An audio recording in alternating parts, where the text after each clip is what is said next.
আসসালামু আলাইকুম রহমতুল্লাহি ওবরাকাতু নাহমাদুহু ওয়া নুসাল্লি আলা রাসূলিহিল কারীম আম্মা বা'দ বিসমিল্লাহির রহমানির রহিম আলহামদুলিল্লাহ। আল্লাহ সুবহানাহু ওয়া তাআলার অশেষ মেহেরবানি যে আমরা আমাদের ফরজে আইন কোর্সের আজকে 20তম সেশনে সকলে জয়েন করেছি। আমরা গত ক্লাসে আলোচনা করেছিলাম যে আত্মীয় স্বজন, প্রতিবেশী এবং সাধারণ মুসলমানদের যে অধিকার সংক্রান্ত বিষয় সেগুলো নিয়ে। আজকে আমাদের টপিক হচ্ছে মেহমানদারি, রোগীর শুশ্রূষা, মৃত ব্যক্তির জানাজা দাফন কাফন সংক্রান্ত ইত্যাদি মাসালা।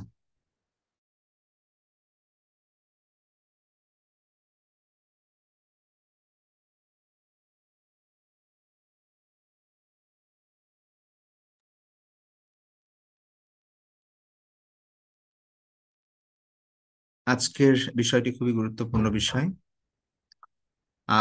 এই বিষয়টিও মুআশারাতের অন্তর্ভুক্ত।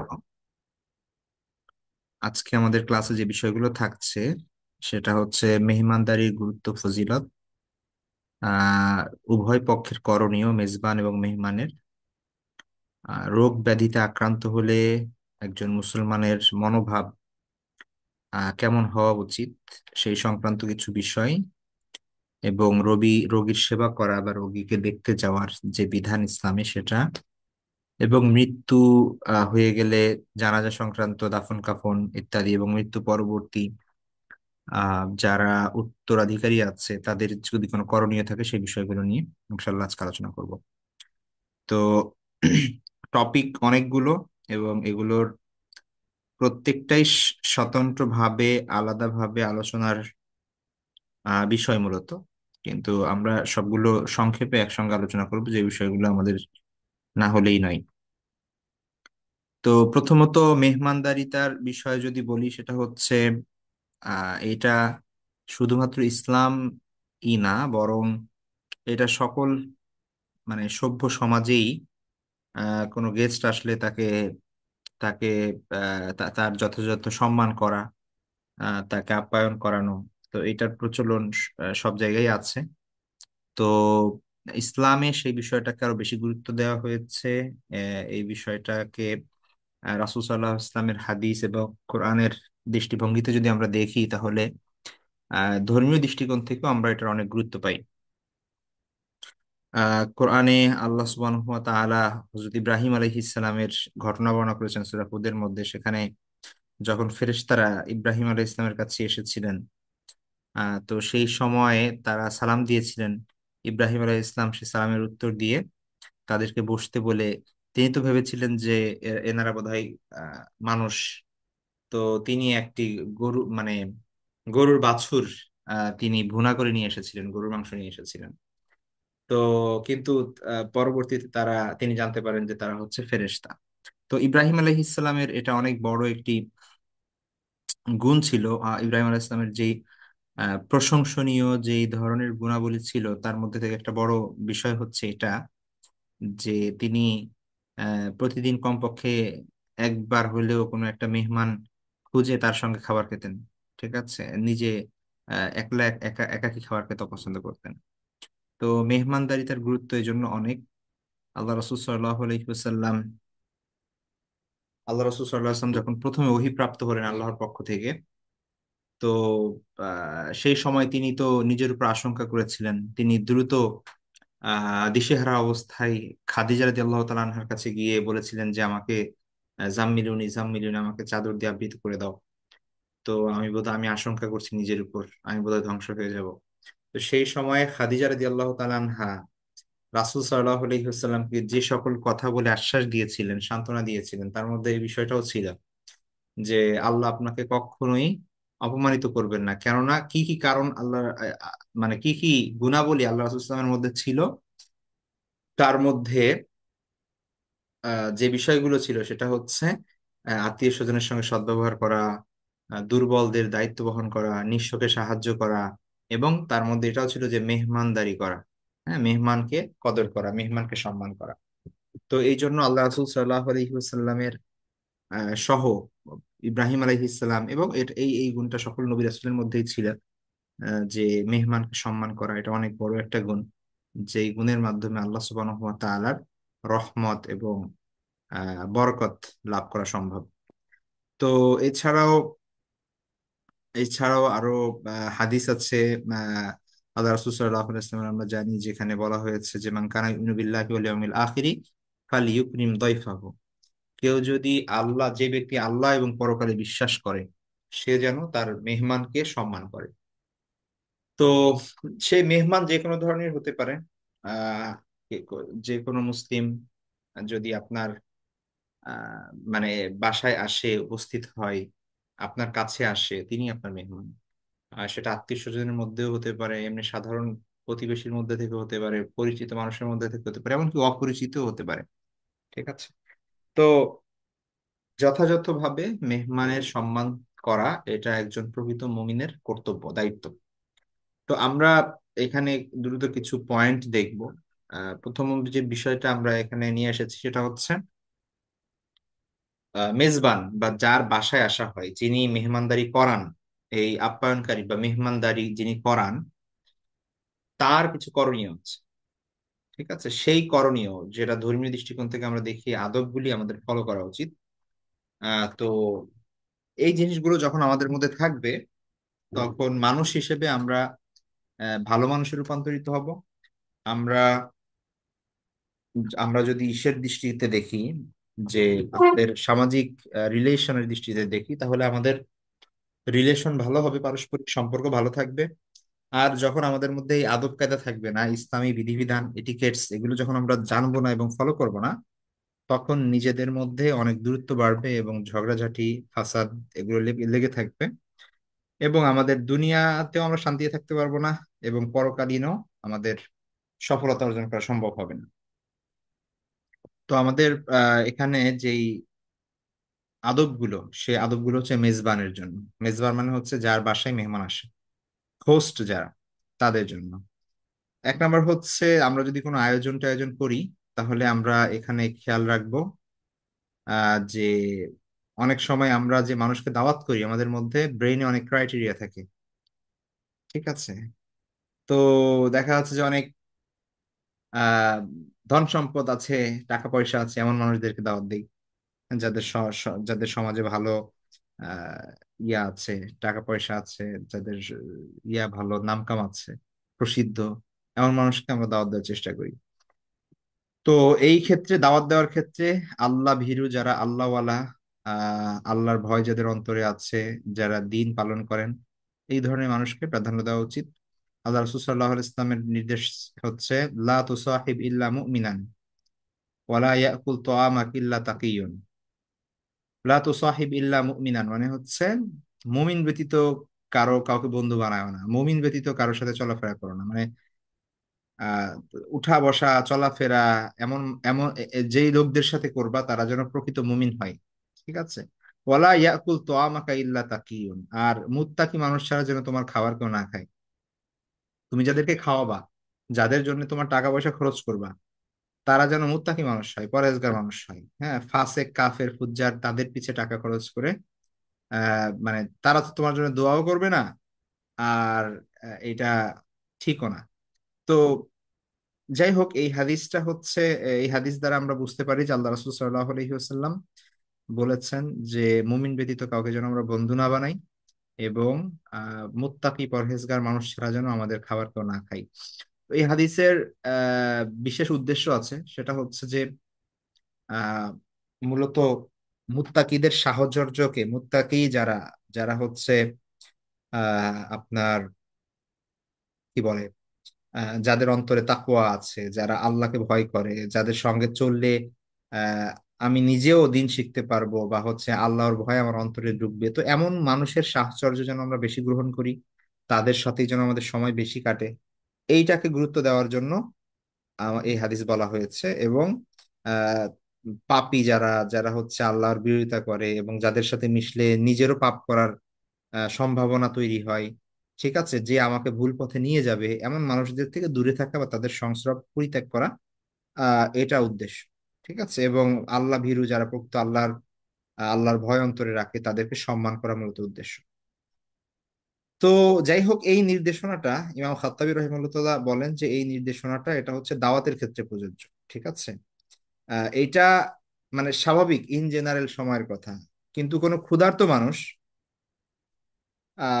সে আহ, খাবার পাচ্ছে না, আপনি তার আপনার সামর্থ্য থাকলে আপনি অবশ্যই তাকে খাওয়াবেন। ওই সময় আর দেখা হবে না যে এই লোক কি পাপী নাকি ভালো, ইত্যাদি ইত্যাদি। ঠিক আছে, তো সে গুনাহ করতেছে বা গুনাহ করেছে, বা সে ফাসেক, বা তার ইসলাম প্রকৃত মানে পরিপূর্ণভাবে ইসলাম প্র্যাকটিস নাই, এই কারণে আপনি তাকে খাবার দিবেন না, এটা এটা হবে না। ঠিক আছে, কারণ ক্ষুধার্তকে খাবার খাওয়ানো, সে সেটা আলাদাভাবে এটার ফজিলত আছে। আল্লাহ সুবহানাহু ওয়া তাআলা কোরআনের মধ্যে বলছেন যে ওয়ায়ুতিমুনা তোয়ামা, মুমিনদের বর্ণনা থেকে আল্লাহ সুবহানাহু ওয়া তাআলা বলছেন যে ওয়ায়ুতিমুনা তোয়ামা আলা হুব্বিহি মিসকিনান ওয়া ইয়াতীমান ওয়া আসীরান, যে আহ, তারা হচ্ছে কাদেরকে খাবার খাওয়ায়, মিসকিন, এতিম এবং বন্দি।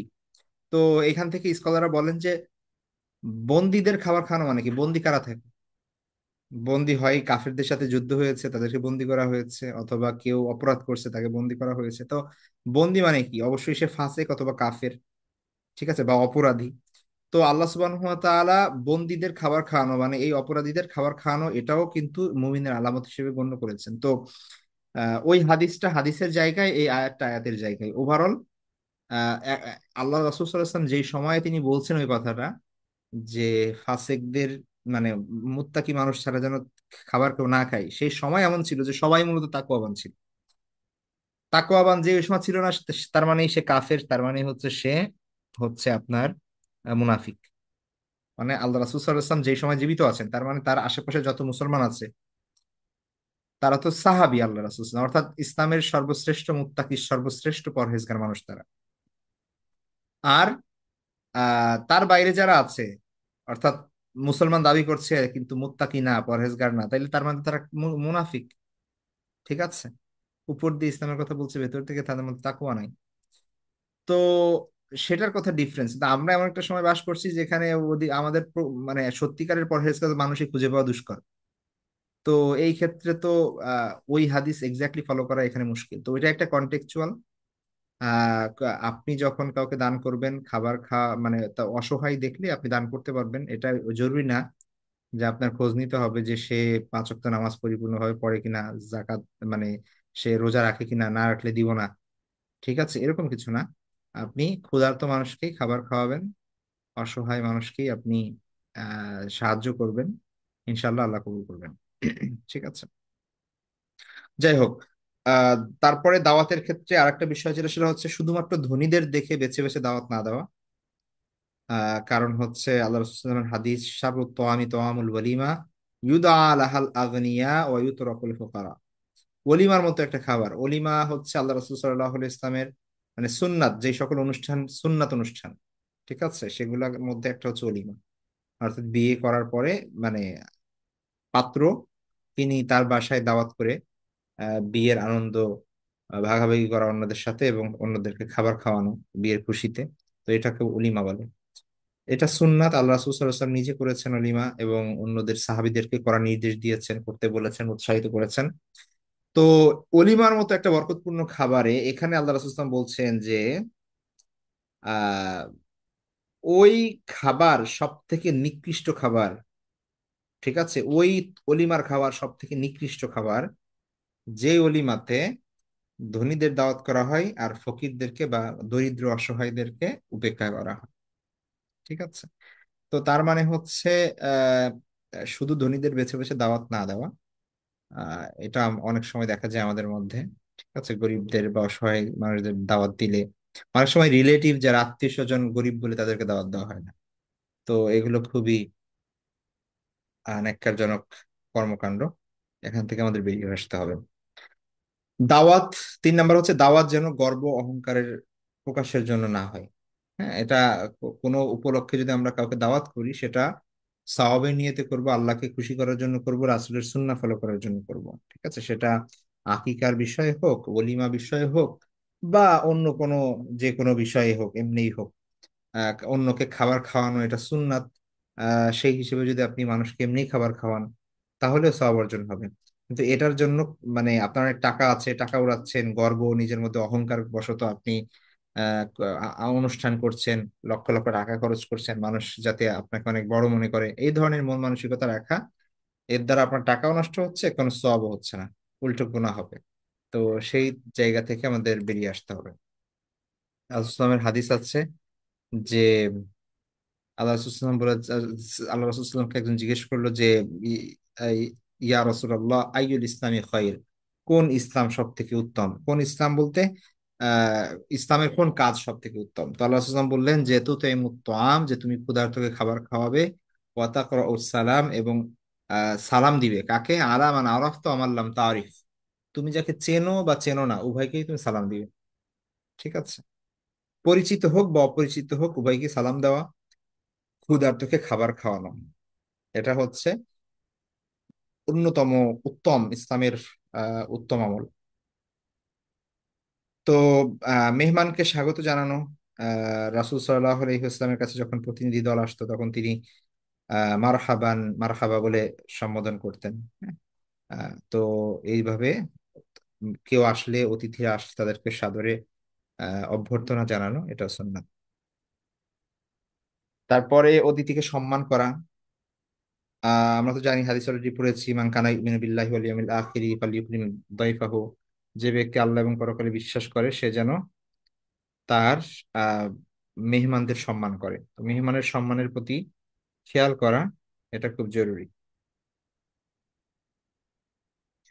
অতিথিকে দ্রুত খাবার পরিবেশন করা ও তার প্রয়োজনের দিকে লক্ষ্য রাখা।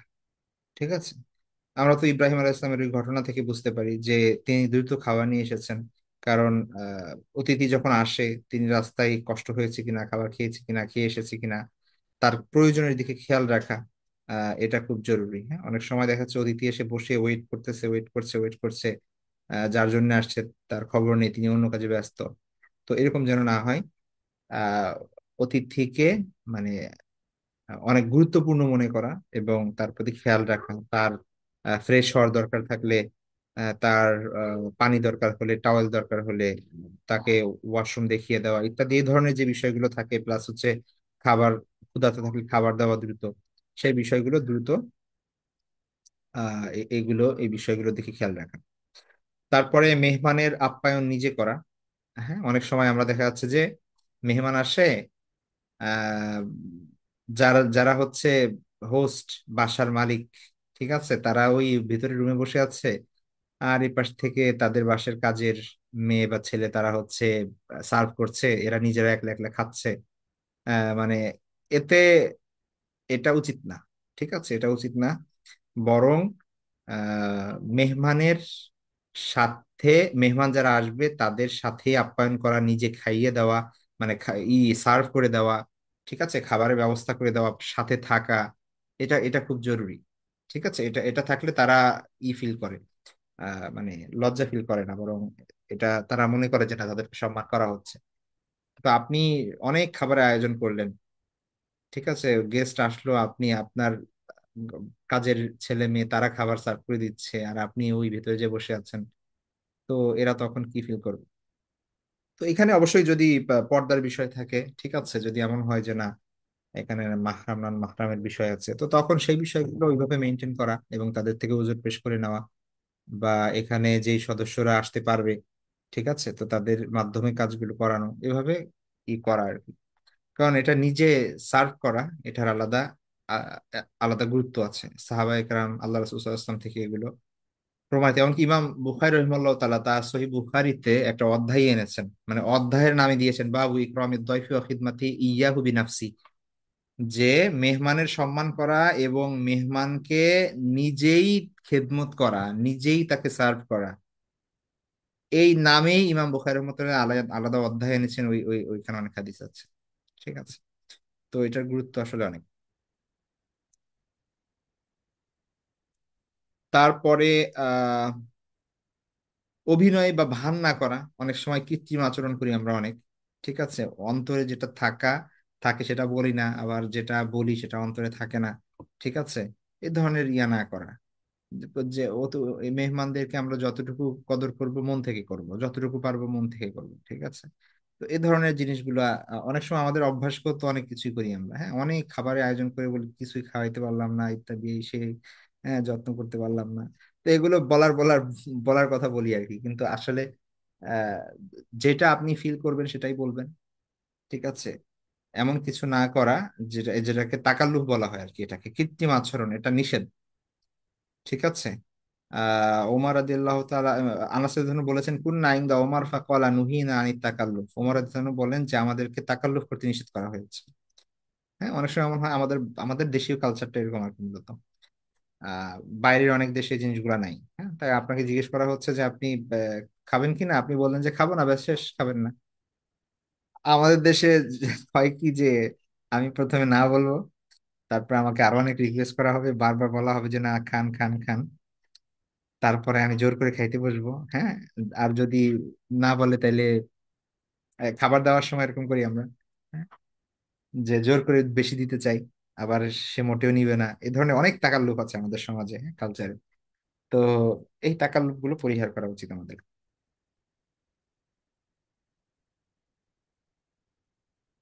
রাসূল সাল্লাল্লাহু আলাইহি ওয়াসাল্লামের একটা হাদিস আছে, সেখানে তিনি বলেছেন, লা ইয়াতাকাল্লাফান্না আহাদুন লিদাইফিহি মা লা ইয়াকদিরু আলাইহি। কেউ যেন তার মেহমানের সাথে এমন কৃত্রিম আচরণ না করে যা করার সাধ্য বা তার নেই।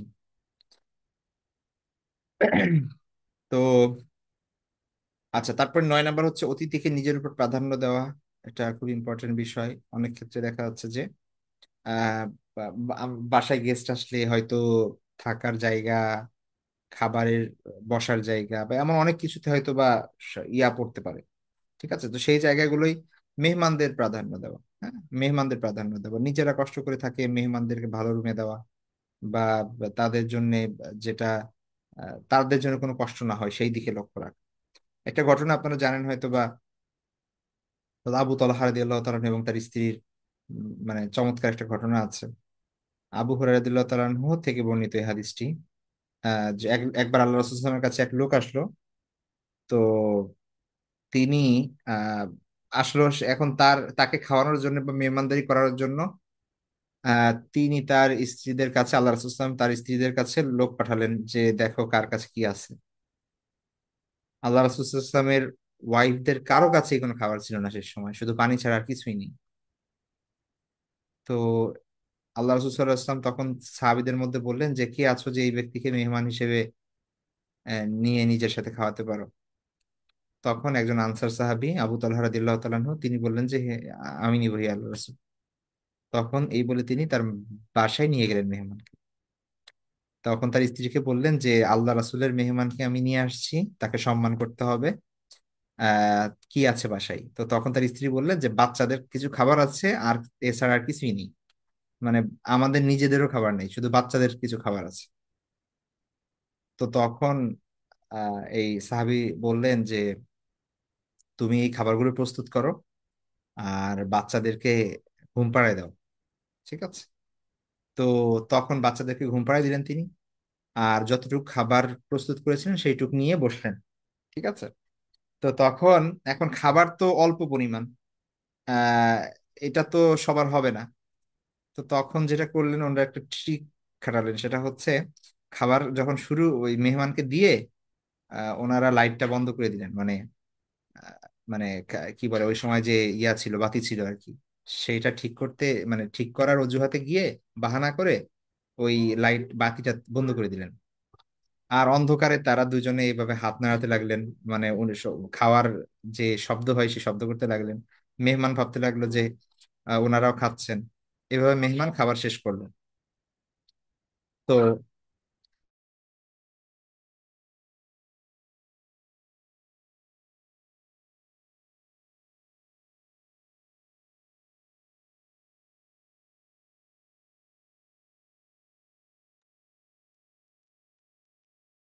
তখন আহ মেহমান বুঝতে লাগলো যে তারাও খাচ্ছে, হ্যাঁ, এভাবে তারা সারা রাত ওই অবস্থায় অভুক্ত অবস্থায় কাটালেন। তো তখন যখন এই ইয়া তালহা রাদিয়াল্লাহু তাআলা আনহু যখন তিনি আল্লাহ রাসূল সাল্লাল্লাহু আলাইহি ওয়াসাল্লামের কাছে সকালে গেলেন, তখন আল্লাহ রাসূল সাল্লাল্লাহু আলাইহি ওয়াসাল্লাম তাদেরকে দেখে হেসে দিলেন আর বললেন যে তোমাদের রাতের কাণ্ড দেখে আল্লাহ সুবহানাহু ওয়া তাআলা অনেক খুশি হয়েছেন। এবং এই আয়াত নাজিল করেছেন। তখন এই যে সূরা হাশরের যে 9 নম্বর আয়াত, সেখানে আল্লাহ সুবহানাহু ওয়া তাআলা বলছেন যে মুমিনদের পরিচয় দিয়ে যে তারা নিজেদের উপর আহ অন্যদেরকে প্রাধান্য দেয়, অগ্রাধিকার দেয়, যদিও তাদের নিজেদের অভাব রয়েছে। তো এভাবে মানে তার মানে হচ্ছে নিজেদের উপর অন্যকে প্রাধান্য দেওয়া। খাবারের সংকট থাকলে নিজেরা কম খেয়ে মেহমানদেরকে দেওয়া, থাকার জায়গার সংকট থাকলে নিজেরা বেড শেয়ার করে বা হচ্ছে ফ্লোরিং করে বা হচ্ছে রুম শেয়ার করে থাকা, অন্যদেরকে দেওয়া। তো এটা এই এই জিনিসগুলো, এই সৌজন্যটাকে করা, এবং এই প্রত্যেকটা জিনিসের বদলেই আল্লাহ সুবহানাহু ওয়া তাআলা আহ আপনার জন্য অসংখ্য প্রতিদান রেখেছেন। এগুলো এমন না যে জাস্ট আমরা ফর দ্য সেক অফ মানে কর্টেসি আমরা এই জিনিসগুলো করছি, বা একজন মানুষ সে খুব ভালো মানুষ জাস্ট এই জিনিসগুলো করছে, এরকম না। আপনার মনে রাখতে হবে যে এই প্রত্যেকটা জিনিসের জন্য আল্লাহ আপনার জন্য অনেক বরকত রেখেছেন। ঠিক আছে? তো এরকম প্রত্যেকটা জিনিস যখন আমরা আল্লাহর সাথে রিলেট করব, আত্মীয়তা সম্পর্কের ক্ষেত্রে হোক, মেহমানদারির ক্ষেত্রে হোক, অন্যের সাথে ব্যবহারের ক্ষেত্রে হোক, আমরা যখন ইসলামের বিষয়গুলো জানবো যে আমার হক হচ্ছে এতটুকু, আমার কর্তব্য হচ্ছে এতটুকু, তো আপনি জাস্ট আল্লাহকে খুশি করার জন্য করবেন। হ্যাঁ, মেহমানদের একটা একটা আইটেম বেশি দিলে তারা খুশি হবে, বলবে যে ওয়াও এত দিচ্ছে। আপনি নিয়ে রাখবেন যে আপনি যদি একটু ভালো তাদেরকে খাওয়াইতে পারেন, আল্লাহ খুশি হবে। আপনি যদি তাদেরকে একটু ভালো রাখতে পারবেন, আল্লাহ খুশি হবে। যখন আপনার এই মানে মনের ইচ্ছা থাকবে, তখন কিন্তু দেখবেন অনেক কিছু ইজি হয়ে গেছে, সবকিছু ইজি হয়ে গেছে। তখন কেউ খারাপ ব্যবহার করলে আপনার খারাপ লাগবে না। তখন আপনার মনে হবে না, এত কষ্ট করে রান্না বাড়ি করে খাওয়াইতেছি, এত কিছু করলাম যার জন্য সেই কথা বললো। তখন আপনার এই মনে হবে না, আপনার মনে হবে আপনি তো আল্লাহর কাছ থেকে রিওয়ার্ড পাচ্ছেনই। সমস্যা কি? আল্লাহর কাছ থেকে প্রতিদান তো আপনি পাচ্ছেনই। আল্লাহ তো আপনার জন্য জান্নাতের অনেক বেশি কিছু রাখবেন এটার পরিবর্তে, আপনি যে কষ্টগুলো করেছেন। সুতরাং কে কি বললো না বললো তাতে কি আসে যায়? তো যখন আমরা প্রত্যেকটা সম্পর্ক আল্লাহর মাধ্যমে, আল্লাহর জন্য করব, তখন এই সমস্যাগুলো আর হবে না। ঠিক আছে? তখন আর আহ, মানে আমাদের মনে হবে না যে কার জন্য কি করলাম। ঠিক আছে? এরকম মনে হবে না। আচ্ছা, তারপরে হচ্ছে ডান দিক থেকে খাবার পরিবেশন করা, এটা একটা বড় সুন্নাত। এই জিনিসগুলো আমরা অনেক সময় কি করি, ভ্রুক্ষেপ করি। তো ধরেন টেবিলে যদি এমন ভাবে কেউ বসেও যে গুরুত্বপূর্ণ ব্যক্তিরা বাম সাইডে বসে ফেলছে, আর যেখান থেকে সার্ভ করা হচ্ছে, আর তার ডান পাশে হচ্ছে অগুরুত্বপূর্ণ ব্যক্তিরা বা ছোট মানুষরা, তো তারপরে আপনি ডান দিক থেকে শুরু করবেন। ঠিক আছে? তো চমৎকার দুটো হাদিস এখানে আছে। আপনার যদি দেখেন, সাহার ইবনে সাদ রাদিয়াল্লাহু আনহু থেকে বর্ণিত, তিনি বলেন যে আল্লাহ রাসূল সাল্লাল্লাহু আলাইহি ওয়াসাল্লামের নিকট একটি পেয়ালা আনা হলো। তো সম্ভবত পেয়ালায় দুধ ছিল। তো আল্লাহ রাসূল সাল্লাল্লাহু আলাইহি ওয়াসাল্লাম নিজে সেখান থেকে পান করলেন। তারপরে ডান দিকে তাকিয়ে দেখলেন যে একজন ছোট বাচ্চা বসে আছে, আর বয়স্ক লোকেরা তার বাম, আল্লাহ রাসূল সাল্লাল্লাহু আলাইহি ওয়াসাল্লামের বাম দিকে আছেন। এখন আল্লাহ রাসূল সাল্লাল্লাহু আলাইহি ওয়াসাল্লাম নিজেও ভাবলেন যে বয়স্ক লোকদের তো আগে দেওয়া উচিত। ঠিক আছে? তো তিনি, কিন্তু দেওয়া তো উচিত, ডান ডান দিকেই যাবে, এটাই তো নিয়ম। তো তখন তিনি এই বালককে, যে তার ডান দিকে আছে, তাকে তিনি বললেন যে তুমি কি আমাকে মানে অনুমতি দিবে যে আমি বাকি এই পেয়ালাটা বাম দিকে দিব, বড়দেরকে আগে দিব? তো তখন সে বলল, হে আল্লাহ রাসূল, মানে আপনি এই পাত্র থেকে পান করেছেন, এরপরেই আমার পালা, কতটা বরকত আমি পাবো এখানে। হ্যাঁ, আমি এটা কাউরে দিব না। ঠিক আছে? তখন আল্লাহ রাসূল সাল্লাল্লাহু আলাইহি ওয়াসাল্লাম তাকে দিলেন, সেই পান করলো। তো তো এটা একটা বিষয়। আরেকটা হাদিস এখানে আছে, আনাস ইবনে মালিক রাদিয়াল্লাহু থেকে বর্ণিত। তিনি বলেন যে আনাস রাদিয়াল্লাহু বাসায় একবার তারা বসেছিল সবাই গোল হয়ে। তো সেখানে রাসূল সাল্লাল্লাহু আলাইহি ওয়াসাল্লামের জন্য বকরির দুধ দোহানো হলো এবং তারপরে সেটা নিয়ে আসা হলো। তো আল্লাহ রাসূল সাল্লাল্লাহু আলাইহি ওয়াসাল্লাম ওই পাত্র থেকে নিজে পান করলেন। পান করলে তারপরে আহ তিনি পাত্র থেকে মুখ আলাদা করে দেখলেন যে তার বাম পাশে হচ্ছে আবু বকর, তারপরে অন্যান্য বড় বড় সাহাবী তার বাম পাশে বসা, আর ডান পাশে একজন বেদুইন বসে আছে। হ্যাঁ। তো তো এখন উমর রাদিয়াল্লাহু তাআলা তো দেখছেন যে আল্লাহ রাসূল সাল্লাল্লাহু আলাইহি ওয়াসাল্লাম তো ডান দিকে দিয়ে দিবেন। তো উমর রাদিয়াল্লাহু তাআলা বললেন, হি আল্লাহ রাসূল, আবু বকর কিন্তু আপনার পাশেই বসে আছে, তাকে পাত্রটি দিন। তো তো আল্লাহ রাসূল সাল্লাল্লাহু আলাইহি ওয়াসাল্লাম বেদুইনকে পাত্রটি দিলেন, যে তার ডান পাশে ছিল, এবং আহ, তিনি বললেন যে ডান দিকের লোকরাই বেশি হকদার, আল আইমানুন আল আইমানুন। ঠিক আছে? অর্থাৎ ডান দিকদের ডান দিকে যারা তাদেরই অগ্রাধিকার, এবং ডান দিক দিয়েই যাবে, এটাই সুন্নাত। তো এই জন্য খাবার সার্ভ করার ক্ষেত্রেও ডান দিক দিয়ে করা, ঠিক আছে? তো ডান দিক থেকে যাওয়া, একটা একটা দিক থেকে যাওয়া, র্যান্ডমলি না দেওয়া, বা হচ্ছে বাম দিক থেকে শুরু না করা। মেহমানের সামনে রাগ না করা, অসহনশীল না হওয়া, এটা খুবই ইম্পর্টেন্ট বিষয়। অনেক সময় বাচ্চা, তারপরে হচ্ছে ঘরের অনেক বিষয় নিয়ে পরিবারের মধ্যে জ- রাগারাগি হয়, ঝগড়াঝাটি হয়। অনেকে মানে এমন করেন যে মেহমান বসে আছে তাদের সামনে চিল্লাপাল্লা শুরু করে। তো এতে মেহমানরাও বিব্রত হয়। ঠিক আছে, এই জিনিসটা করা উচিত না। তারপর অনেক সময় আমরা যেটা করি, সেবার মাধ্যমে অতিথিকে কষ্ট দেই। এটা করা যাবে না। হ্যাঁ, অনেক সময় কিছু বলাও যায় না। একটা মানুষ সে কম খায়, এমনিই কম খায়, বা তার খাওয়ার খুব বেশি ক্যাপাবিলিটি নাই, আপনি জোর করে তার পাতে জোর করে মানে ঢেলে দিচ্ছেন, ভাত দিচ্ছেন, তার অনেক কষ্ট হয়ে যাচ্ছে। ঠিক আছে, হতেই পারে। তো এই জিনিসগুলো না করা, বা এমন কোনো জিনিস না করা যে, ঠিক আছে, অনেকে মিষ্টি পছন্দ করে না, এখন আপনি অনেক দই খান, পায়েস খান, কিন্তু সে পছন্দ করে না, এখন আপনি জোর করে তাকে দিয়ে দিলেন, খেতে হবে।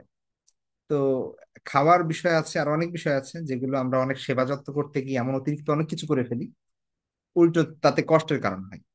ঠিক আছে।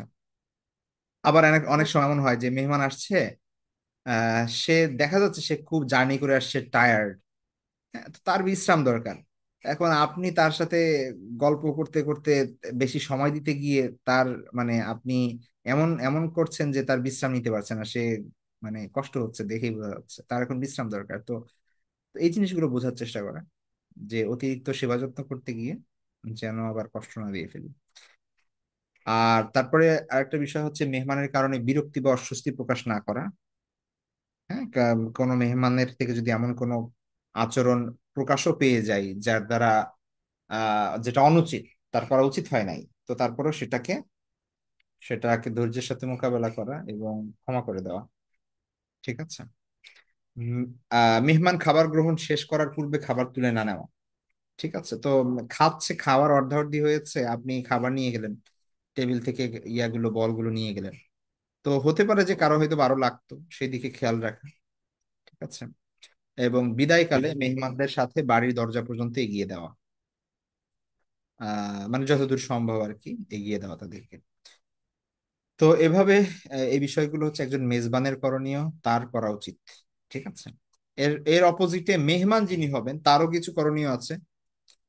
ঠিক আছে। আহ এক নাম্বার হচ্ছে দাওয়াত কবুল করা, অর্থাৎ কোনো মুসলিম ভাই যদি আপনাকে কোনো দাওয়াত করে, তো সেখানে শরীক কোনো ওজর না থাকলে সেটা গ্রহণ করা। ঠিক আছে। তো আল্লাহ রাসূলুল্লাহ সাল্লাল্লাহু আলাইহি ওয়াসাল্লামের হাদিস আছে যে, মান দুইয়া ইলা উরসিন আও নাহউহি ফালইউজিব।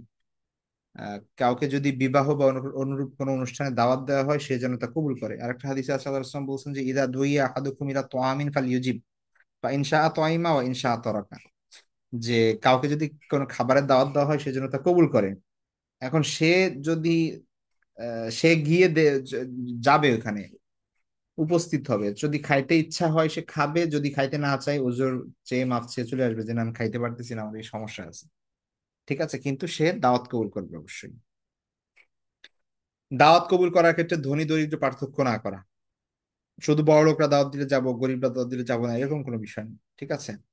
ধনী দরিদ্রের পার্থক্য এখানে করা উচিত না, কি যে কেউ দাওয়াত দিলে সেখানে যেতে হবে। সিয়ামের কারণে অনুপস্থিত না থাকা, আল্লাহ রাসূলুল্লাহ সাল্লাল্লাহু আলাইহি ওয়াসাল্লাম বলেন যে, ইদা দুই আহাদুকুম ফালিউজি ফা ইন কানা সাইমান ফালিউসাল্লি ওয়া ইন কানা মুফতিরান ফালিয়াতাম।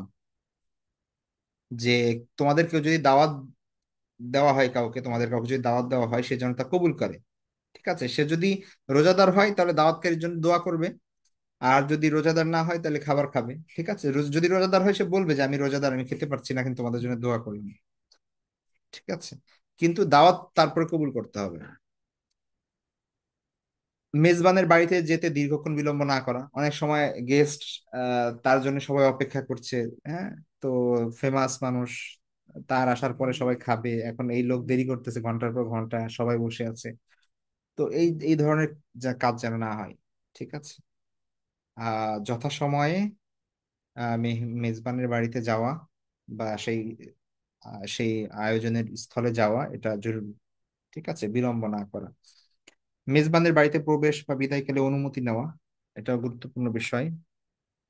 আহ আহ, তারপরে মেজবানের বাড়িতে 3 দিনের অধিক না থাকা। আহ তো 3 দিন থাকার বিষয় যেটা, সেটা হচ্ছে ডিপেন্ড করছে এটা সম্পর্ক কেমন বা কি, বা তাদের মনোভাব কেমন, ঠিক আছে, তার উপর। বাকি যদি এমন হয় যে মানে 3 দিন হচ্ছে সাধারণ, ঠিক আছে, অর্থাৎ আহ একদিন মানে একদিন এক রাত তো অবশ্যই ভালোভাবে আপ্যায়ন করতে হবে মেহমান আসলে। আর 3 দিন হচ্ছে সাধারণ আপ্যায়ন, এটা একজন মুসলমানের একজন হক সে পাবে, ঠিক আছে। তো যদি মেজবানের কষ্ট হয়ে যায়, তাহলে মেহমানের এটা উচিত যে সে 3 দিনের বেশি যেন সেখানে অবস্থান না করে, ঠিক আছে, স্বাভাবিকভাবে। আর যদি তাদের মধ্যে সম্পর্ক, যেমন ভাই ভাইয়ের সম্পর্ক বা ভাই বোনের সম্পর্ক বা এরকম যদি সম্পর্ক হয় যে তারা ইনসিস্ট করতেছে থাকলে আরো তারা খুশি হচ্ছে, তো সেখানে বেশি থাকা যেতেই পারে। এটা এমন না যে 3 দিনের বেশি থাকা যাবে না, ঠিক আছে। দাওয়াত দেওয়া হয়নি এমন কাউকে সাথে নিয়ে আসতে চাইলে মেজবানের অনুমতি নেওয়া। হ্যাঁ, আপনাকে দাওয়াত দিয়েছে, আপনি সাথে আরো 2 জনকে নিয়ে গেলেন। এখন এটার জন্য কি তার আসলে প্রস্তুতি আছে কি না সেটাও তো আপনি জানেন না, তো সেটার জন্য কি করা, এটার জন্য অনুমতি নেওয়া যে আমার সাথে 2 জন আসতেছে, তাদেরকে নিয়ে আসবো কিনা বা এরকম আর কি, ঠিক আছে। তো এটা খুব ইম্পর্টেন্ট, এগুলো কমন সেন্সের বিষয় যদিও। স্বতঃস্ফূর্ত ভাবেও খুশি মনে ফিরে আসা, খাবার গ্রহণের পরে মেজবানের জন্য দোয়া করা। এখানে আল্লাহ রাসূল সাল্লাল্লাহু আলাইহি ওয়াসাল্লাম দোয়াটি পাঠ করেন, আল্লাহুম্মা বারিক লাহুম ফীমা রাযাকতাহুম ওয়াগফির লাহুম ওয়ারহামহুম। ঠিক আছে, অন্য একটা বর্ণনা আছে আল্লাহুম্মা আতঈম মান আতআমানি ওয়াসকি মান সাকানি। তো মেহমানদের জন্য এই দোয়াগুলো পাঠ করা, এগুলো সুন্নাত। মেজবানের কৃতজ্ঞতা স্বীকার করা। আহ কারণ হাদিসের মধ্যে আছে যে মাল্লা ইয়াশকুরিন নাস লা ইয়াশকুরিল্লাহ, কেউ যদি মানুষের শুকরিয়া আদায় না করে তাহলে সে আল্লাহ শুকরিয়া আদায় করতে পারে না। তাহলে কেউ আপনাকে খাওয়ালো, আপনাকে আপ্যায়ন করালো, তাই না, আপনাকে দাওয়াত দিল, সেজন্য তাকে তার শুকরিয়া আদায় করা উচিত, তার কৃতজ্ঞতা আদায় করা উচিত। আচ্ছা, এগুলো গেল হচ্ছে মেহমান সংক্রান্ত বিষয়, অর্থাৎ উভয় পক্ষ থেকে, যিনি মেজবান এবং যিনি মেহমান, যিনি দাওয়াত দিচ্ছেন এবং যিনি দাওয়াত গ্রহণ করছেন, উভয়ের জন্য যেই আদবগুলো আমরা কোরআন এবং হাদিস থেকে পাই, সেগুলো এখানে উল্লেখ করা হলো। দ্বিতীয় যে টপিক আমাদের, সেটা হচ্ছে রোগ ব্যাধি সংক্রান্ত। ঠিক আছে, এমন কোনো মানুষ আমরা নাই যে আমাদের কোনো না কোনো রোগে আমরা আক্রান্ত হই না, ঠিক আছে। তো এটা আমাদের জীবনের খুব গুরুত্বপূর্ণ একটা বিষয়। আল্লাহ সুবহানাহু ওয়া তাআলা রোগ বালাইয়ের মাধ্যমে মানুষকে পরীক্ষা নেন। তো এইটা আহ এইটা রোগ সংক্রান্ত বিভিন্ন মানুষের বিভিন্ন ধরনের কি আছে, মনোভাব থাকে এক এক ধরনের। কেউ অনেক ভেঙে পড়ে, একদম হাল ছেড়ে দেয়, ঠিক আছে। অনেকে আল্লাহকে দোষারোপ করে, তাকদীরকে দোষারোপ করে, গালিগালাজ করে, ঠিক আছে, এমন অনুচিত কথা বলে ফেলে, বিশেষ করে রোগটা যদি খুব জটিল রোগ হয়। তারপরে হচ্ছে অনেকে আবার রোগ সারার জন্য এমন পন্থা অবলম্বন করে যেগুলো হয়তোবা অনুচিত, তার একজন ইমানদারের পক্ষে সেগুলো উচিত না। তো এই ধরনের এটা এটা অনেক ক্ষেত্রে ইমানের সাথে সম্পৃক্ত বিষয়, ঠিক আছে, বিশ্বাসের সাথে সম্পৃক্ত বিষয়, আকীদার বিষয় হয়ে পড়ে। তো আমাদের রোগের ব্যাপারে বিশুদ্ধ আকীদা লালন করতে হবে, এটা আমাদের মাথায় রাখতে হবে, ঠিক আছে। তো বিশুদ্ধ আকীদা বলতে কি বোঝাচ্ছি আমরা, প্রথমত রোগের ব্যাপারে আমাদের সবার এই মনোভাবকে ঠিক করতে হবে, যে রোগ যদি হয় আমাদের বুঝতে হবে যে এটা আল্লাহর পক্ষ থেকে, ঠিক আছে। এবং এটা আল্লাহর পক্ষ থেকে, রোগ দেওয়ার মালিক যেমন আল্লাহ, এটা সুস্থতা দানের মালিকও আল্লাহ। পৃথিবীর অন্য যা কিছু আছে সবকিছু ওসিলা, এটা জরুরি না যে আপনি ওষুধ খেলেই সেরে যাবে বা ডাক্তার দেখালেই আপনি ভালো হয়ে যাবেন, এই গ্যারান্টি কেউ দিতে পারবে না। আল্লাহ যদি চাই ভালো হবেন। তো এই জন্য আমাদের এই বিশ্বাস থাকতে হবে যে আল্লাহর হুকুম ব্যতীত কোনো ঔষধ, কোনো ডাক্তার কোনো রোগীকে সুস্থ করে তোলার ক্ষমতা রাখে না, ঠিক আছে। আবার কোনো ব্যক্তি কোনো বস্তুও কাউকে রোগাক্রান্ত করতে পারে না, সুস্থ করতে পারে না যদি আল্লাহ না চায়। সুতরাং রোগ দেওয়ার মালিকও আল্লাহ, রোগ মুক্তি দেওয়ার মালিকও আল্লাহ। এই জন্য হাদিসের মধ্যে আল্লাহ রাসূল সাল্লাল্লাহু আলাইহি ওয়াসাল্লাম বলছেন লা আদওয়া ওয়া সাফারা ওয়ালা হামা, কোনো ছোঁয়াচে রোগ, সংক্রমণ রোগ বলতে কিছু নাই, ঠিক আছে, ইসলামে। তো এই জন্য এটা খুব ইম্পর্টেন্ট যে আমাদের এই বিশ্বাস থাকবে যে রোগ রোগ দেওয়ার মালিক, রোগ সারানোর মালিক এগুলো একমাত্র আল্লাহ। ঠিক আছে, এখানে যদি আমরা কোনো ধরনের চিন্তা ভাবনা, যদি আমরা অন্য ধরনের বিশ্বাস লালন করি, তাহলে সেটা কিন্তু অনেক ক্ষেত্রে আমাদের ইমানের ক্ষতি হবে। আচ্ছা, রোগকে তাকদীরের একটি অংশ মনে করা, না, আল্লাহ আল্লাহ রাসূল সাল্লাল্লাহু আলাইহি ওয়াসাল্লাম বলছেন যে কাতাবাল্লাহু মাকাদিরাল খালাইক ক্বাবলা আন ইয়াখলুকাস সামাওয়াতি ওয়াল আরদা বিখামসিনা আলফা সানা। আসমান জমিন সৃষ্টির 50 বছর, 50,000 বছর আগে আল্লাহ সুবহানাহু ওয়া তাআলা প্রতিটি সৃষ্টির তাকদীর লিখে রেখেছেন। তো এই তাকদীর মানে জীবনের সুখ দুঃখ, বালা মুসিবত, তারপরে এই যে আপনার অসুখ বিসুখ, এমনকি আনন্দ খুশি যা কিছুই আছে, এই সব কিছুই তাকদীরের লেখা অলরেডি। রোগ শোক যেগুলো হয় আমাদের, এগুলো তাকদীরের লেখন। ঠিক আছে, আমরা ছোট বড় যে রোগী আক্রান্ত হই না কেন, এটা আমাদের শুধু জন্মের পূর্বে না, এটা আকাশ জমিন সৃষ্টির 50,000 বছর আগে আল্লাহ সুবহানাহু ওয়া তাআলা লিখে রেখেছেন। সুতরাং আহ আমরা কি করব? আল্লাহর উপর ভরসা করব এবং মনে করব যে এটা আল্লাহর পক্ষ থেকে। ঠিক আছে, আল্লাহ সুবহানাহু ওয়া তাআলা সূরা তাওবায় বলছেন যে কুল লা ইউসিবানা ইল্লা মা কাতাবাল্লাহু লানা হুয়া মাওলানা ওয়া আলাল্লাহি ফালিয়াতাওয়াক্কালিল মুমিনুন। তুমি বলো যে আল্লাহ আমাদের তাকদিরে যা লিখে রেখেছেন তা ব্যতীত আমাদের কাছে নিকট আমাদের কিছুই হবে না। লা ইউসিবানা, কোনো কিছু আমাদের আক্রান্ত করতে পারবে না, কোনো কিছুই হবে না। ইল্লা মা কাতাবাল্লাহু লানা, আল্লাহ যা লিখে রাখছে তা ব্যতীত। ঠিক আছে, আর আল্লাহই আমাদের অভিভাবক। আর মুমিনদের উচিত শুধু তার উপরই ভরসা রাখা। অন্যত্র আল্লাহ সুবহানাহু ওয়া তাআলা বলছেন মা আসাবা মিন মুসিবাতিন ফিল আরদি ওয়ালা ফি আনফুসিকুম ইল্লা ফি কিতাবিম মিন ক্বাবলি আন নাবরাহা ইন্না যালিকা আলাল্লাহি ইয়াসির। পৃথিবীতে এবং তোমাদের জীবনে এমন কোনো বিপদ নাই, এমন কোনো বিপদে তোমরা আক্রান্ত হও না, এমন কোনো বিপদ আসে না যেটা আল্লাহ সুবহানাহু ওয়া তাআলা সৃষ্টির পূর্বে তার যে কিতাব মানে লৌহে মাহফুজে মানে তা লিখে রেখে রাখেননি, এমন কোনো কিছু নাই। হ্যাঁ, ইন্না যালিকা আলাল্লাহি ইয়াসির, এটা আল্লাহর জন্য খুবই সহজ। তো এটা সুস্পষ্ট বিষয়, এটা কোরআন এবং হাদিসের আলোকে, সুতরাং আমাদের এই বিশ্বাস রাখতে হবে। ঠিক আছে, তো আমরা যেন বিপদেও হতাশাগ্রস্ত না হই। আল্লাহ সুবহানাহু ওয়া তাআলা বলছেন লিকাইলা তাসাউ আলা মা ফাতাকুম, তোমরা যে ক্ষতিগ্রস্ত হয়েছো সেই কারণে যেন তোমরা, মানে তোমরা যা হারাও তাতে যেন তোমরা হতাশাগ্রস্ত না হও, অথবা কোনো বিপদ আসলে যেন তোমরা হতাশ হয়ে না পড়ো। আর ওয়ালা তাফরাহু বিমা আতাকুম, আর তোমরা যদি কোনো কিছু পাও, কোনো যদি সফলতা অর্জন করো, সেই কারণে যেন খুশিতে আত্মহারা না হয়ে যাও। আল্লাহু লা ইউহিব্বু কুল্লা মুখতারিন ফাখুর, কারণ আল্লাহ সুবহানাহু ওয়া তাআলা উদ্ধত অহংকারীকে পছন্দ করেন না। তো এই জন্য আমাদের আকীদা আগে ঠিক করতে হবে এই বিষয়ে। ঠিক আছে, আকীদা ঠিক করতে হবে। রোগের কষ্টে ধৈর্য ধারণ করা,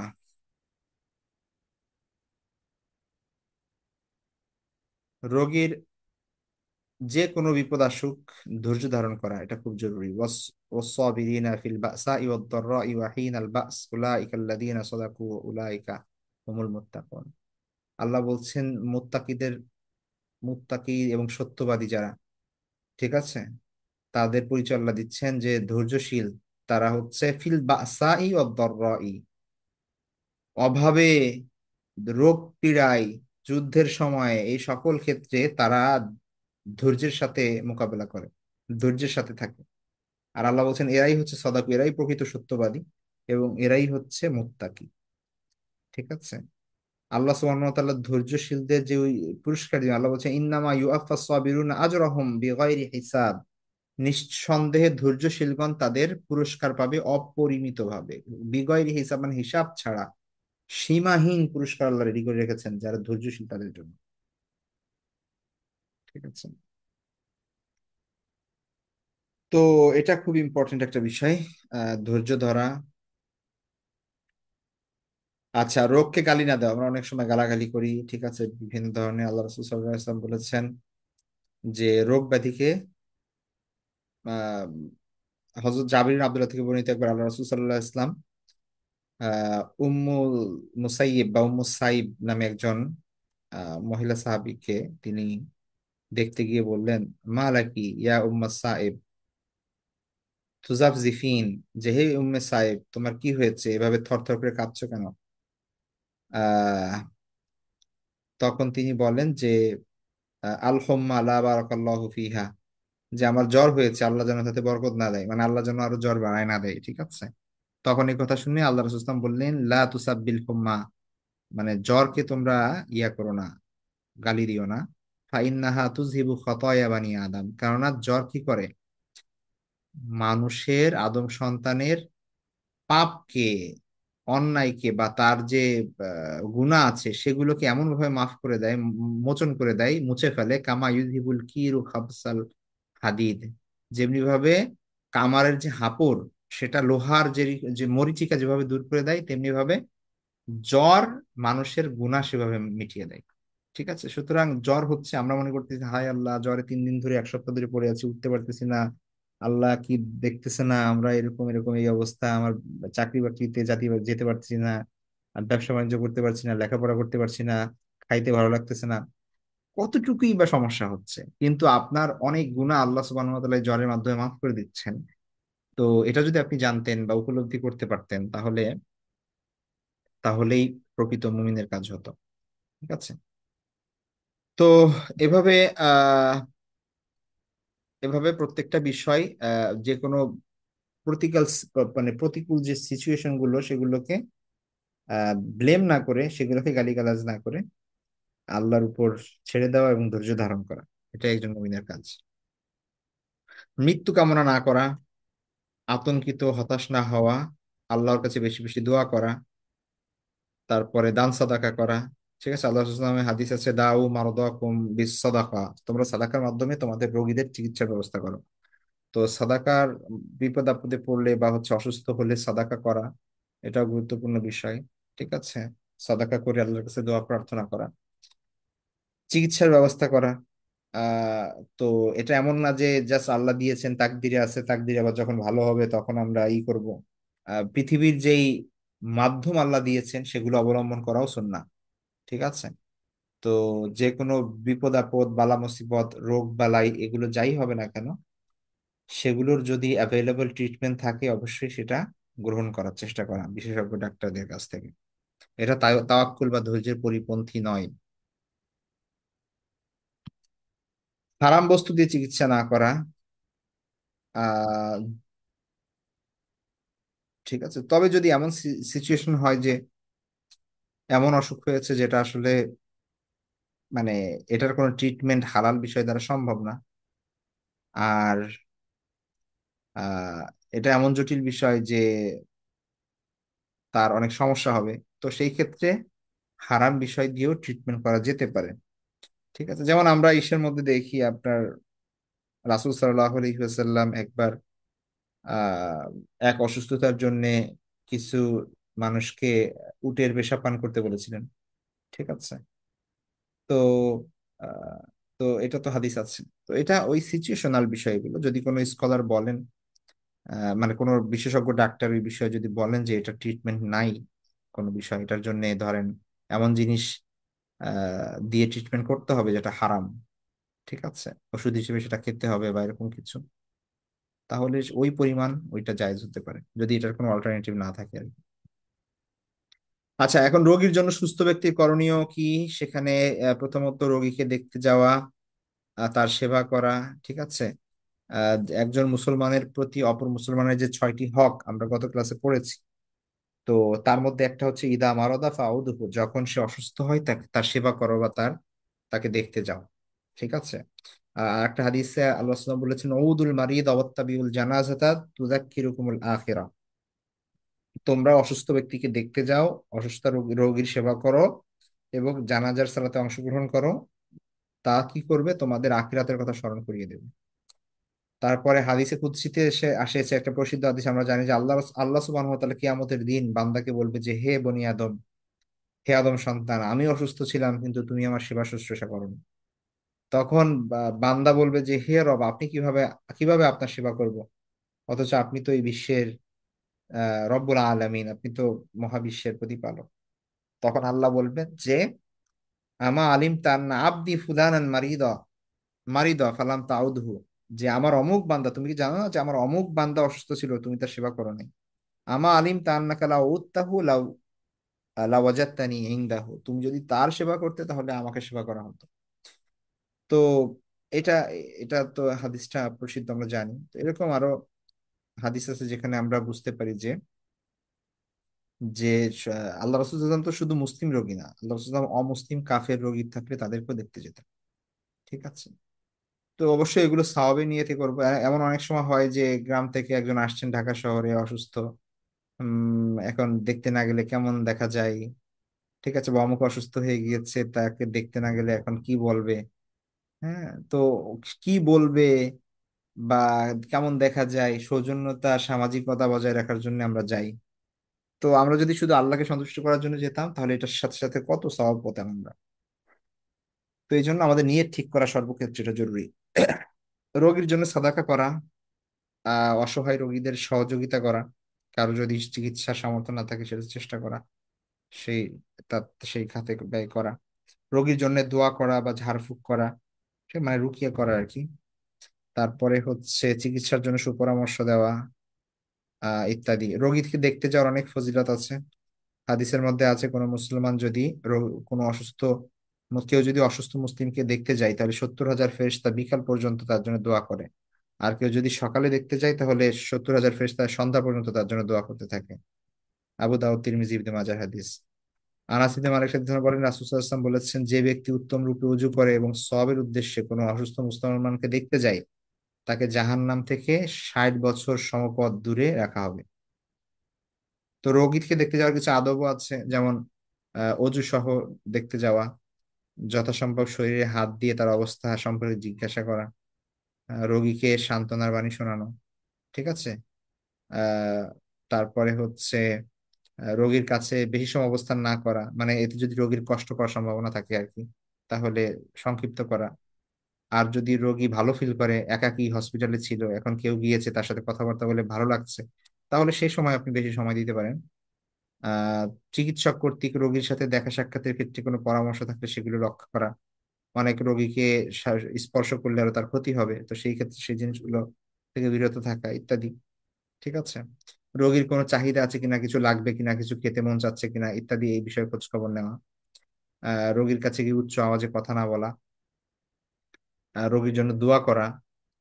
আল্লাহ রসুল ইবনে আব্বাস থেকে বর্ণিত, আল্লাহ রসুল সাল্লাম বলেছেন যে একটা দোয়া আছে যে আসালুল্লাহ আল আজিম রব্বাল আরশিল আজিম ইয়াশফিয়াক, এটা যদি রোগীর কাছে 7 বার পাঠ করা হয় তাহলে আহ মুমূর্ষু রোগী ছাড়া, অর্থাৎ মৃত্যু পথযাত্রী ছাড়া যে কোনো রোগ আল্লাহ ইনশাল্লাহ ভালো করে দিবেন। তো এই জন্য এই দোয়াটা পড়া বিশ্বাসের সাথে, আসালুল্লাহ আল আজিম রব্বাল আরশিল আজিম ইয়াশফিয়াক 7 বার। তারপরে রোগীর কাছে নিজের জন্য দোয়া চাওয়া, এটাও সুন্নাত। রোগী মুমূর্ষু হলে তার কাছে সূরা ইয়াসিন পাঠ করা, অসুস্থ ব্যক্তিকে রোগের অবস্থা সম্পর্কে খুঁটিয়ে খুঁটিয়ে জিজ্ঞাসা না করা। ঠিক আছে। এতে অনেক সময় সে বিব্রত বোধ করে। আচ্ছা, এগুলো গেলো হচ্ছে রোগী সংক্রান্ত, রোগ সংক্রান্ত বিষয়। আর একটা বিষয় আছে, সেটা হচ্ছে মৃত ব্যক্তি সংক্রান্ত বিষয়। আল্লাহ সুবহানাহু ওয়া তাআলা কোরআনে বলেছেন, কুল্লু নাফসিন যায়িকাতুল মাউত, প্রত্যেক প্রাণী মৃত্যুর স্বাদ আস্বাদন করবে। এখানে তো আসলে কেউই সেই মানে এক্সেপশন নাই এখানে কোনো। ঠিক আছে। তো এখানে মৃত্যুর পূর্ব মুহূর্তে মৃত্যুর সময়টা খুব ইম্পর্টেন্ট। আল্লাহ রাসূল সাল্লাল্লাহু আলাইহি ওয়াসাল্লাম বলেছেন, ইন্নামাল আমালু বিল খাওয়াতিম। আমল, এই বিষয়টা বিবেচনা হবে মানুষের শেষ অবস্থার বিবেচনায়। একটা মানুষ ধরেন সারা জীবন আমল করছে, তাহাজ্জুদ পড়ছে, ঈমান আমল ঠিক ছিল, মৃত্যুর আগ মুহূর্তে বা মৃত্যুর আগে সে কোনো কারণে ঈমান থেকে যদি বিচ্যুত হয়ে যায়, সে যদি শিরিক করে বা কুফরে লিপ্ত হয়, তাহলে আল্লাহ কিন্তু এটা দেখবেন না যে সারা জীবনে কতটুকু কুফর করছে আর কত বেশি আমল করছে, এরকম হবে না। সে যেহেতু কুফুর অবস্থায় বা শিরিক অবস্থায় মৃত্যুবরণ করেছে, তার কিন্তু সবকিছুই বরবাদ। তেমনি ভাবে একটা মানুষ সারা জীবন কুফুর এবং শিরকের মধ্যে লিপ্ত ছিল, কিন্তু মৃত্যুর পূর্বে বা একটা দেখা যাচ্ছে যে বৃদ্ধ বয়সে গিয়ে সে সত্যকে উপলব্ধি করতে পেরেছে এবং আল্লাহ হেদায়েত দিয়েছেন তাকে, আর তার মৃত্যু হয়েছে তাওহীদের উপর, তাহলে হয়তো আল্লাহ সুবহানাহু ওয়া তাআলা তাকে কি করবেন, আশা করা যায় তাকে ক্ষমা করবেন। তো এই যে শেষ অবস্থাটা, এটা খুব গুরুত্বপূর্ণ। ঠিক আছে।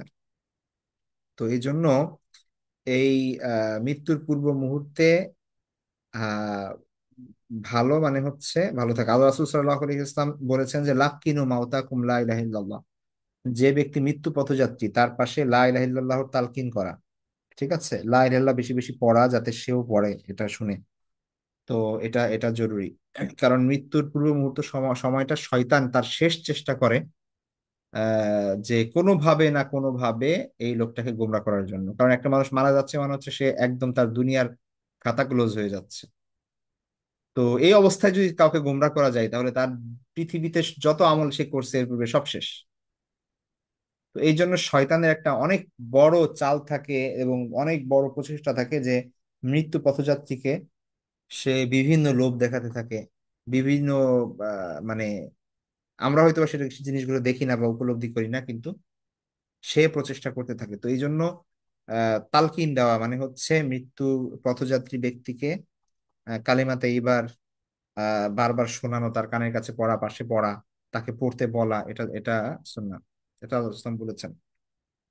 কারণ হাদিসের মধ্যে আছে মান কানা আখিরু কালামিহি লা ইলাহা ইল্লাল্লাহ দাখালাল জান্নাহ, যার শেষ কথা হবে লা ইলাহা ইল্লাল্লাহ সে জান্নাতে প্রবেশ করবে। তো আরেকটা হাদিসে আছে যে ইকরাউ ইয়াসিন আলা মাউতাকুম, যে তোমরা মৃত্যু পথযাত্রীর পাশে সূরা ইয়াসিন পাঠ করো, এটাও আছে। তো এটাও পড়তে পারি আমরা। আচ্ছা, মৃত্যু হয়ে গেলে আমাদের আপনজনদের কিছু করণীয় আছে। ঠিক আছে, তো এটা খুব ইম্পর্টেন্ট বিষয়। আমাদের বাবা মা মারা গেলে, আমাদের আত্মীয় স্বজন মারা গেলে, আমাদের নিকটাত্মীয় যারা আমরা আছি তাদের কি করণীয়। ঠিক আছে, তো প্রথমত মৃত্যু হয়ে গেলে আমরা জানি যে সে ব্যক্তি তার তো নিজের আমল আর করার কোনো কি থাকে না, স্কোপ থাকে না। অর্থাৎ কেউ মারা গেছে, এখন তার রূহ যদি 1000 বার সুবহানাল্লাহ পাঠ করে, 1000 বার লা ইলাহা ইল্লাল্লাহ পাঠ করে, তাহলে তার কোনো ফায়দা হবে না, তার এগুলো তার আমল নামায় যুক্ত হবে না। তার আমল নামায় কি যুক্ত হবে? সে যদি এই পৃথিবীতে কোনো সাদাকায়ে জারিয়া করে থাকে যেটা চলমান এখনো আছে, অথবা সে যদি কোনো মানে ইলমি কোনো কাজ করে যায়, জ্ঞানের কোনো এমন কোনো কাজ করে যায়, ঠিক আছে, যেই তার সেই জ্ঞান থেকে মানুষ ফায়দা অর্জন করছে। সে একটা বই লিখে গিয়েছে, সেই বই থেকে মানুষ ফায়দা অর্জন করছে এখনো। সে একটা কিতাব লিখে গিয়েছে, সেখান থেকে মানুষ উপকৃত হচ্ছে, ওইটা তো অবশ্যই পাবে। অথবা তার যদি তার যে উত্তরাধিকার মানে মানুষ আছে, অর্থাৎ তার যে সন্তানাদি আছে, আত্মীয় স্বজন আছে, তাদের দোয়াও তাকে কি করবে, তাকে কি দিবে, তাদের আমল। তো এভাবে এটাকে বলা হয় ইসালে সওয়াব। ইসালে সওয়াব মানে হচ্ছে সওয়াব পৌঁছানো আর কি, হ্যাঁ। তো সন্তান যদি বাবা মার জন্য দোয়া করে তো সেইটাও বাবা মার জন্য সেইটার সওয়াব যায়। ঠিক আছে, তো এখানে কিছু করণীয় আছে, সেটা হচ্ছে প্রথমত যদি কোনো ঋণ থাকে, প্রথমত কেউ মারা গেলে তার তো অবশ্যই সুন্দরভাবে দাফন কাফন জানাজা ইত্যাদি সেই জিনিসগুলো করতে হবে। ঠিক আছে, সুন্দরভাবে গোসল করাতে হবে, তার জানাজার নামাজ আদায় করতে হবে, দাফন করা, এগুলো করতে হবে, এগুলো তো আছেই। এর পাশাপাশি যদি তার ঋণ থাকে তাহলে ঋণ পরিশোধ করা এটা ইম্পর্টেন্ট, হ্যাঁ। ঋণ পরিশোধ করা ইম্পর্টেন্ট, কারণ আল্লাহ রাসূলুল্লাহ সাল্লাল্লাহু আলাইহি ওয়াসাল্লাম বলেছেন যে আহ, উম, মৃত ব্যক্তির রূহ এটা ঝুলন্ত অবস্থায় থাকে যতক্ষণ না তার ঋণ পরিশোধ করা হয়। ঠিক আছে, এমনকি সে যদি জান্নাতি মানুষও হয়, জান্নাতের দরজায় পার করতে পারে না, সে ওইখানে দাঁড়ায় থাকবে যতক্ষণ না তার ঋণ দেওয়া হবে। আর যদি এটা না দেওয়া হয় তাহলে তার জন্য এটা পরবর্তীতে মানে জাহান্নামের ফয়সালা হয়ে যেতে পারে। তো এটা এমন সিরিয়াস বিষয়। তারপরে হচ্ছে ধরেন আহ কেউ যদি, তার উপর হজ ফরজ ছিল কিন্তু সে হজ করে যায় নাই, তো তার বদলি হজ তার পক্ষ থেকে হজও করা যাবে। আহ এ- এ- ঠিক আছে, তো এরকম কিছু বিষয় আছে, সেই জিনিসগুলো সে যদি রোজা শেষের দিকে যদি রোজা না রেখে মারা যায় তো সেটার বদলে ফিদিয়া দিয়ে দেওয়া। ঠিক আছে, তো সেই জিনিসগুলো করা, এই জিনিসগুলো আমাদের দায়িত্ব। আর তার জন্য দোয়া করা, সেগুলো তো আছেই। আচ্ছা, জানাজার নামাজের, প্রথমত জানাজার যে বিষয়, জানাজার নামাজ হচ্ছে ফরজে কিফায়া। কেউ যদি মারা যায়, একজন মুসলমান যদি মারা যায়, তাহলে সে যে এলাকায় মারা গিয়েছে ওই এলাকার মানুষের উপর দায়িত্ব যে তার জানাজার দাফন কাফন এটা সম্পন্ন করবে। ঠিক আছে, তো দাফনে বিলম্ব না করা এটা জরুরি।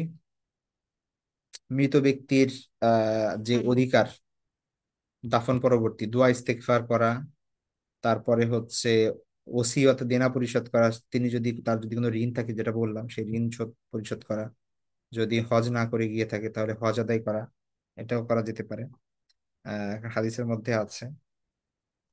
আর তার জন্য কোরআন তেলাওয়াত করা, নফল নামাজ, হ্যাঁ, তার জন্য মৃত ব্যক্তির জন্য নামে কুরবানিও দেওয়া যাবে, যেতে পারে।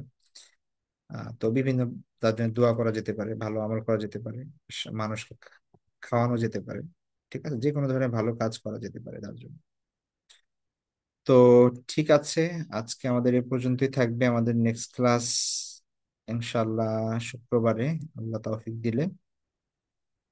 তো আমরা, ওকে, নেক্সট আমাদের কিছু আমাদের ইয়াগুলো এখনো আমি ভুলে গিয়েছিলাম আপনাদের লেকচার শিট গুলো দিতে, আমি ওটা এখনই দিয়ে দিচ্ছি সেগুলো। আর ভিডিও গত ক্লাসেরটা এবং আজকেরটা একসঙ্গে দিয়ে দিব আজকে ইনশাল্লাহ। ঠিক আছে, আজকে পর্যন্তই থাকবে। ভালো থাকবেন সবাই, দোয়া করবেন। আসসালামু আলাইকুম ওয়া রাহমাতুল্লাহি ওয়া বারাকাতুহু।